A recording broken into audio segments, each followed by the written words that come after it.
비타민 K2의 역할이 뭐다? 칼슘을 뼈로 이동하는 걸 도와준다. 맞습니다. 네. 근데 만약에 비타민 K2가 부족해요. 근데 우리 계속 칼슘을 섭취했어. 그럼 칼슘이 우리 몸 이곳저곳 떠돌다가 네. 혈관이라든지 근육 사이사이 또는 눈, 시신경, 신장, 뇌 이런 곳에 쌓일 수도 있겠죠? 바로 칼슘의 석회 때문에 전신 건강이 위험할 수도 있습니다. 아, 칼슘의 석회화요? 석회. 칼슘이 그 석회처럼 딱딱하게 네. 굳어버린다 이런 건가요? 자, 칼슘의 석회화를 알아보기 위해서 짜잔! 배우자 실험실을 다시 준비했습니다. 네. 만약에 비타민 K2가 부족해요. 그러면 칼슘들이 안 실어지나요? 왜?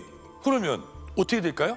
지속적으로 이런 칼슘 등이 쌓여 있고 이것들이 점점 부풀게 되면은 혈액의 흐름을 막을 수도 있는 겁니다. 네. 이렇게 비타민 K2의 부족으로 인해서 칼슘이 점점 쌓이고 돌처럼 굳는 것을 우리가 칼슘의 석회화라고 설명할 수 있는 것입니다.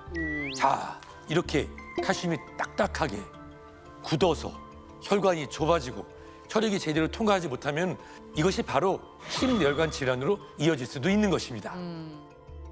실제로 완경기 여성이 고용량의 칼슘을 보충을 하게 되면은 심혈관 질환과 사망률에 영향을 미친다는 연구 결과가 있는데요. 칼슘을 섭취한 그룹과 그렇지 않은 대조군을 비교할 때 칼슘 섭취군에서 오히려 심근경색과 뇌졸중이 더 흔하게 나타났다는 결과도 있습니다. 즉 이제 지나친 칼슘 섭취는 오히려 독이 될 수 있다는 얘기죠. 칼슘이 아니라 비타민 K2를 챙겨 먹어야겠네요.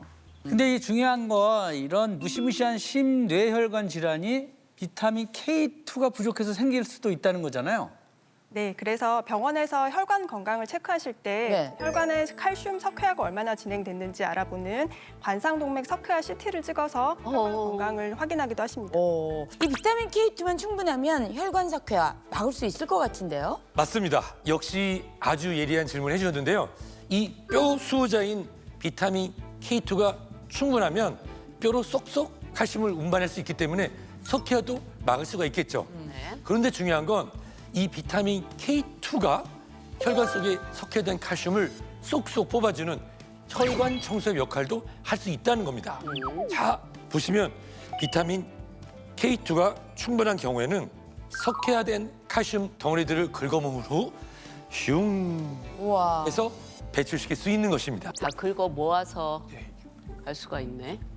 네, 이와 관련된 논문도 있는데요. 실험지에게 6주간 비타민 K2를 포함한 식단을 섭취하게 하자 동맥에 침전된 칼슘이 약 50% 감소했다고 합니다. 그리고 또 네덜란드에서 55세 이상을 대상으로 조사한 결과 비타민 K2 섭취량이 높았던 그룹에서 중증 대동맥 석회화가 52% 감소하고 관상동맥 질환 발생 위험은 41%, 그리고 사망률은 57%나 감소했다고 합니다.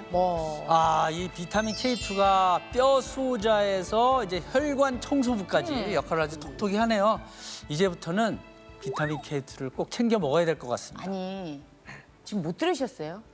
뭐야? 여자들이 훨씬 더 위험하다고 하잖아요. 그러니까 이게 본인만 챙길 게 아니고 일단 좀 뭔가 좀 저한테 이걸 좀 먹어봐라. 맞아. 이게 그래야 되는 거 아니에요? 스스로 좀 그렇지 않아요, 선생님? 챙기세요. 좀 챙겨주십시오.